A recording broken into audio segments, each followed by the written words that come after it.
Hello friends, welcome to my new blog. আশা করছি সবাই ভালো আছেন। আজকে আমরা একটা বিষয়ে আলোচনা করব। সে বিষয়টা হচ্ছে ইরান এবং ইসরায়েলের যুদ্ধ বিষয়ক। ইরান কেন চাইলেই তার আশেপাশে থাকা তার প্রতিবেশী দেশ ইসরায়েলকে পুরোপুরি ধ্বংস করতে পারছে না, আর ইসরায়েল কেন ইরানকে পুরোপুরি স্তম্ভিত বা পুরোপুরি স্টপ করতে পারছে না।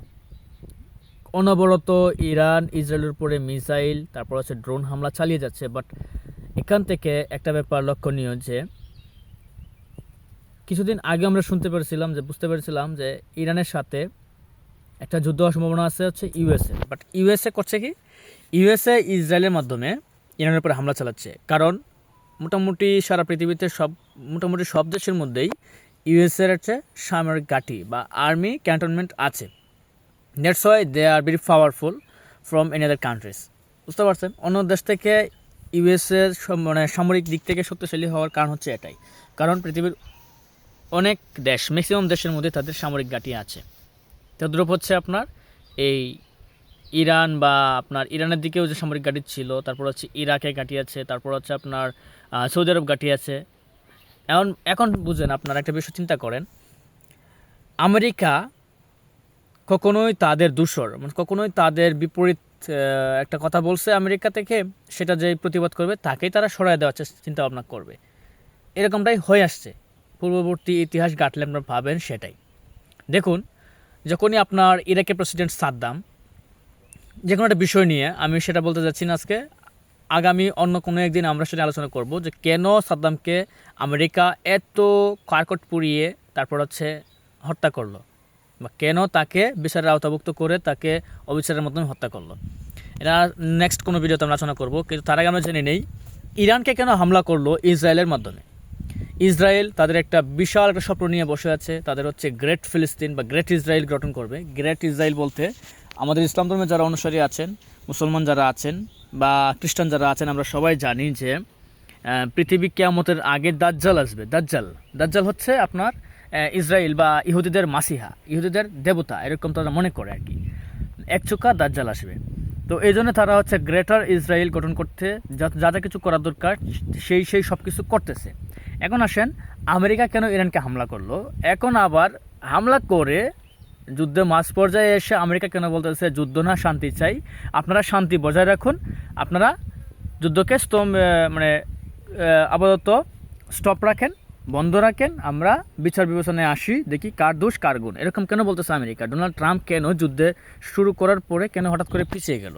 এরকম আমরা বিশ্লেষণ করতে গেলে আপনারা দেখতে পাবেন যে আমেরিকা যে সামরিকভাবে শক্তি বা যে কোনো শক্তি উৎস হচ্ছে আপনার জৈব শক্তি আর কি, যাকে বলে আমরা, ধরেন তেল আছে, গ্যাস আছে, এরকম সব কিছুই। তো তেলের 80% মজুদ আছে ইরানে, মধ্যপ্রাচ্যের ইরানে হচ্ছে আপনার দ্বিতীয় সর্বোচ্চ খনি তেলের জন্য। আর এই তেল আমেরিকা সহ পশ্চিমা দেশগুলোতে, মধ্যপ্রাচ্য, তারপরে আমাদের এদিকে সাউথ ইস্টে বা সাউথের দেশগুলো যা আছে সবগুলোতেই আপনার হচ্ছে ওই তেল পাচার করে। আর ওই তেলের মাধ্যমে হচ্ছে আমরা সম্পূর্ণ শক্তি বা যাবতীয় কিছু আমরা করতে পারি, যেমন মোটরযান চলা থেকে স্টার্ট করে অ্যাটম বুম পর্যন্ত চলতে হয় সেই শক্তির উপর নির্ভর করে। এই কারণে আমেরিকা চাচ্ছে, যুদ্ধ প্রথম অবস্থা চালিয়েছিল, মনে করছিল যে ইরান ছোট একটা দেশ, ওকে যে কোনোভাবে আমরা উড়ে দিতে পারবো, আমাদের অনেক সামরিক ঘাঁটি আছে। বাট তারা বুঝতে পারে না যে ইরানও অনেক আগে থেকেই প্রস্তুতি নিয়ে রাখতেছে, কারণ ইরান হচ্ছে মুসলিম বিশ্বে, মুসলিম উম্মার মধ্যে সবচেয়ে একটা শক্তিশালী দেশ। যে কারণে তারা অনেক আগে থেকেই অ্যাটম বুম থেকে স্টার্ট করে যত যাবতীয় ড্রোন, তারপরে রাডার সিস্টেম, উন্নত রাডার সিস্টেম, এভরিথিং তারা কালেক্ট করে রাখতেছে। দ্যাটস ওয়াই তারা হচ্ছে অনেকটা উপরের দিকে এগিয়ে আছে, যেটা আমেরিকা বা ইসরায়েল জানতো না। এখন হচ্ছে যুদ্ধ করার পরে অনবরত বর্তমান সময়ে আমরা যা দেখতে পাচ্ছি বিভিন্ন নিউজ চ্যানেল, তারপর হচ্ছে লাইভ কাস্ট টেলিকাস্ট থেকে আমরা বুঝতে পারতেছি যে বর্তমান সময়ে আমেরিকা তারপর হচ্ছে ইসরায়েল ছেড়ে দেওয়া কেন্দ্রবাসী অবস্থা শুরু হয়ে গেছে অলরেডি। তারা ভাবছিল ইরানের সামরিক শক্তি অল্প কিছুদিনের যুদ্ধ করার পরেই শেষ হয়ে যাবে, ফুরিয়ে যাবে, বাট ফুরায় নাই। ইরান অনেক আগে থেকেই অনেক যুদ্ধ, অনেক এক মজুত করে রাখছে। তো সেটা আসলে বুঝতে পারে নাই ইসরায়েল বা আমেরিকা। আর আমেরিকা এখন ছেড়ে দেওয়া কেন্দ্রবাসী অবস্থার কারণটা হচ্ছে তারা মূলত চাচ্ছিল যে দখলে নিতে পারবে, খুব সহজে নিতে পারে নাই। এখন তো তেল দেওয়া বন্ধ হয়ে গেছে, হরমুজ প্রণালী সম্পূর্ণ বন্ধ। রাশিয়া তারপরে বিভিন্ন দেশ চাপ দিচ্ছে, যুক্তরাষ্ট্রকে যে তোমরা যুদ্ধটা বাজায় দিয়া ভালো করো নাই। তারপর হচ্ছে ইরানের সাথে আরেকটা শক্তিধর দেশ, আপনারা সবাই জানেন কিং জং উন এর নাম। এমন একটা প্রেসিডেন্ট যে হচ্ছে যে কোনো মুহূর্তে যুদ্ধ করতে প্রস্তুত, বাট তার সাথে কেউ যুদ্ধ করে না, কারণ সে একটা পাগলাটে টাইপের লোক, এই জন্যে তার সাথে কেউ যুদ্ধ করে না। সেই ব্যক্তিটাও ইরানকে হেল্প করতে সম্পূর্ণ প্রস্তুত এবং হেল্প করতেছে রানিং। এই জন্য হচ্ছে আপনার যুক্তরাষ্ট্র বর্তমানে পিছিয়ে গেছে যুদ্ধ থেকে, তারা বলতেছে যুদ্ধ না, শান্তি চাই।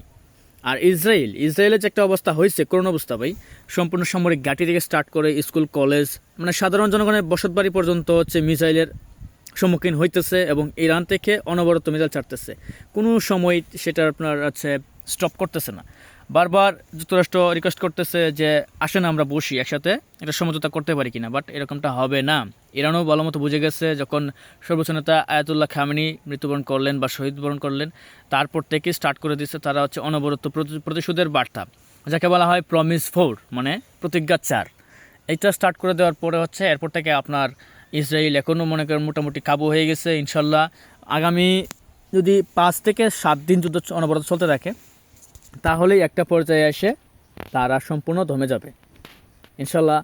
আগামী একটা ভিডিওতে আমরা আলোচনা করব কেন আমেরিকা সম্পূর্ণরূপে তাদের শত্রুকে দমন করতে চায়, আর কেনই বা তারা বিভিন্ন দেশকে টার্গেট করে। আগে করেছে ইরাক, এখন বর্তমানে ইরান, কেন? প্রশ্ন রয়ে গেল। ইনশাল্লাহ আমরা সেটা নিয়ে আলোচনা করব আগামী কোনো ভিডিওতে।